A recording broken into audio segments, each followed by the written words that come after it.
বাবা এমন এক ছায়া, যিনি নিজে রোদে পুড়ে সন্তানকে আগলে রাখেন ছায়ায়। জীবনের প্রতিটা ধাপে যখনই হোঁচট খেয়েছি, বাবার হাতটা ছিল শক্ত করে ধরা।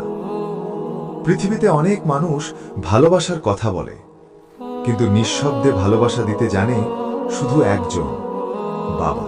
বাবা, তুমি এত কষ্ট করো কেন? আমার জন্য এত পরিশ্রম করতে হয় নাকি?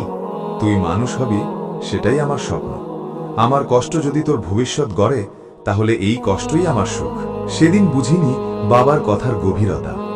আজ বুঝি, বাবারা স্বপ্ন বোনেন নিজের জীবন দিয়ে। এই দেখ, গরিব লোকের ছেলে বড় লোকদের মতো হাঁটতে চায়।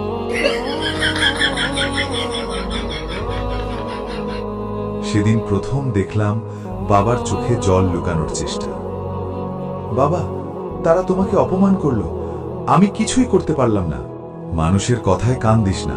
মানুষ বড় হয় পরিশ্রমে, টাকায় নয়। সেদিন একটি প্রতিজ্ঞা জন্ম নিল। গরিব বাবার ছেলে একদিন চলবে ধনের মতো নয়, সম্মানের মতো। বাবা, তোমার কষ্ট আমি দেখেছি, তোমার অপমান আমি সহ্য করেছি। আমি প্রতিজ্ঞা করছি, একদিন তোমার মাথা উঁচু করব। সময় বদলেছে, ছেলেটি আজ সফল। বাবা, আজ আমি যা হয়েছি সব তোমার জন্য। তুমি না থাকলে আমি কিছুই হতাম না। আমি শুধু চাই তুই মানুষ হ। বাবারা কখনো নিজের কথা বলেন না, তারা শুধু সন্তানের ভবিষ্যৎ গড়েন।